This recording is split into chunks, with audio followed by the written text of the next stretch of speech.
गुजरात के चुनावी समर में आज हम आपको कहानी सुनाने जा रहे हैं बेट द्वारिका की। बेट द्वारिका वो जगह है जिसे कि भगवान श्री कृष्ण की नगरी माना जाता है। बताते हैं कि समंदर में समाने से पहले द्वारिका से ही भगवान श्री कृष्ण अपना राज्य चलाया करते थे। महाभारत और स्कंद पुराण में इसका जिक्र मिलता है।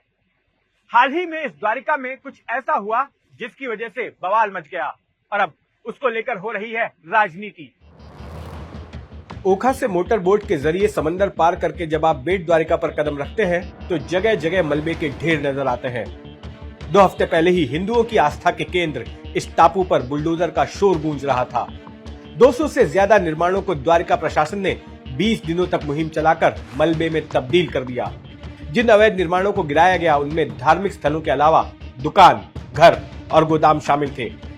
उस वक्त पूरा टापू एक पुलिस छावनी में तब्दील हो गया था, क्योंकि अवैध निर्माण के खिलाफ कोई आम कार्रवाई नहीं थी, बल्कि इसके पीछे वो खुफिया जानकारी थी जो राष्ट्रीय सुरक्षा के लिए खतरे के प्रति आगाह कर रही थी।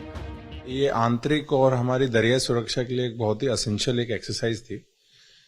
उसी के तहत जो है यहाँ की जो जिला प्रशासन ने बेट द्वारका में जो इलीगल स्ट्रक्चर्स आइडेंटिफाई किए थे, सर्वे की थी इनकी ज्वाइंट टीमों ने, उसके आधार पे जो है हमने ये कार्रवाई की। जैसा मैंने कहा, सुरक्षा के हिसाब से बहुत जरूरी ये एक एक्सरसाइज थी। आप देखेंगे अगर ऐसी जगह है जहां से आप हमारी कोई भी कोस्ट गार्ड है, नेवी है, उसकी मूवमेंट को आप ट्रैक कर सकते हैं। लैंडिंग पॉइंट्स हो सकता है, वहां इलीगली आप बाहर से अगर नेबरिंग कंट्री से कुछ भी इलीगल जो सामान है अगर उसको लैंड कराना है वो भी बहुत आसान हो जाता है। और एक अच्छी बात यह कि किसी को उस पर शक भी नहीं होगा। वहां से आप देखें तो हमारा जो नेबरिंग पाकिस्तान है वो भी उसकी जो कोस्टल जो अगर आप देखें तो ज्यादा दूर नहीं है, तो इस हिसाब से सेंसिटिव था और इसीलिए ये एक्सरसाइज की गई थी। ये बताइए कि इस एक्सरसाइज के तहत कितने इलीगल स्ट्रक्चर्स तोड़े गए? इसके तहत हमने लगभग 20 दिन तक एक्सरसाइज चली थी हमारी ये। 250 के प्लस जो है हमने स्ट्रक्चर जो है डिमोलिश किए थे। द्वारिका में आने पर हमें निर्माण और विध्वंस दोनों तरह की तस्वीरें नजर आती हैं। द्वारका वासियों को इंतजार है समुद्र पर बनाए जाने वाले 2 किलोमीटर लंबे पुल का, जिसकी आधारशिला साल 2017 में ही रख दी गई थी और जो लगभग बन चुका है। लेकिन इसी पुल के सामने ही कुछ ऐसे अवैध निर्माण खड़े कर दिए गए थे जो देश विरोधी साजिशों को अंजाम देने के इरादे से बनाए गए लगते थे। हम तोड़ा कार्रवाई को अंजाम देने वाली गुजरात पुलिस की उसी टीम के साथ फिर बेट द्वारिका पहुंचे, ये समझने के लिए कि कैसे ये गैरकानूनी निर्माण देश की सुरक्षा के लिए खतरा बन गए थे। ये एक 5 नामक विस्तार था। यहाँ पे एक छोटी सी मजार बनाई गई, फिर आसपास में विस्तार बसा दिया गया, जबकि ये गौचर लैंड है। इस पे कोई परमिशन नहीं होती है कोई मकान बनाने की।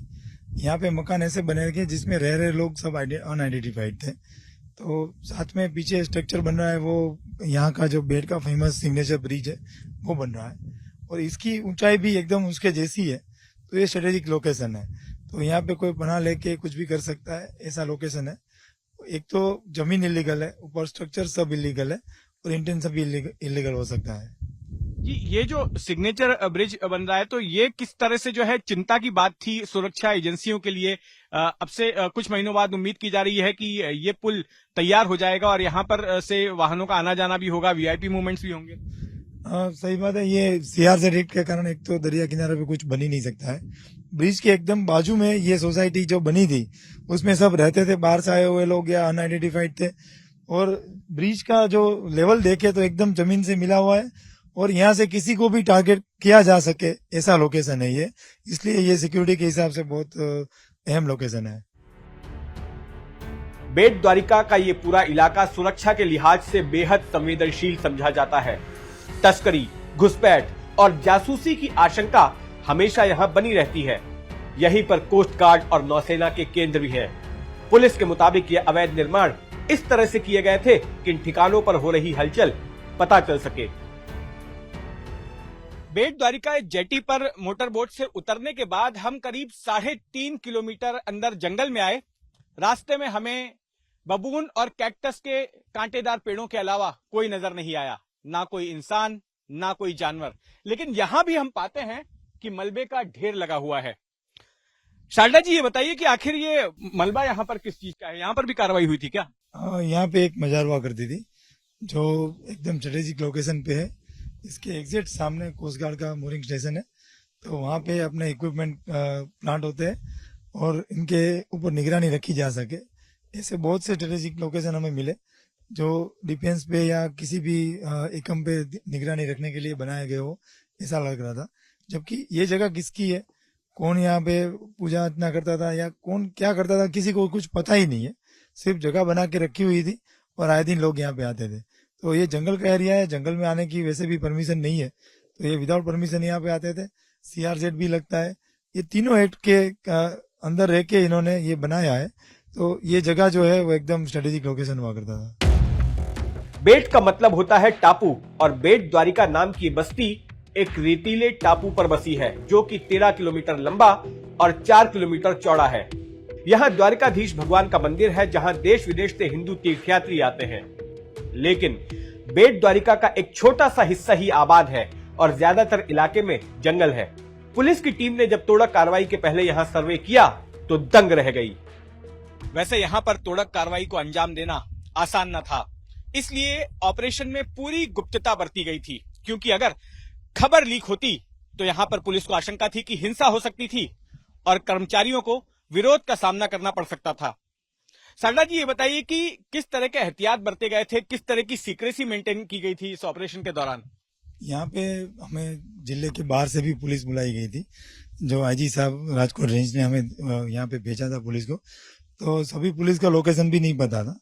पहले हमने पुलिस को यहाँ द्वारका में जमा किया, फिर ज्वार भाटे को ध्यान में रखते हुए रात को यहाँ पे रास्ता कोई है नहीं, तो यहाँ पे जितने भी व्हीकल्स और जितने भी साधन सामग्री लाना था वो सब हम बोट के मार्फत लाए थे।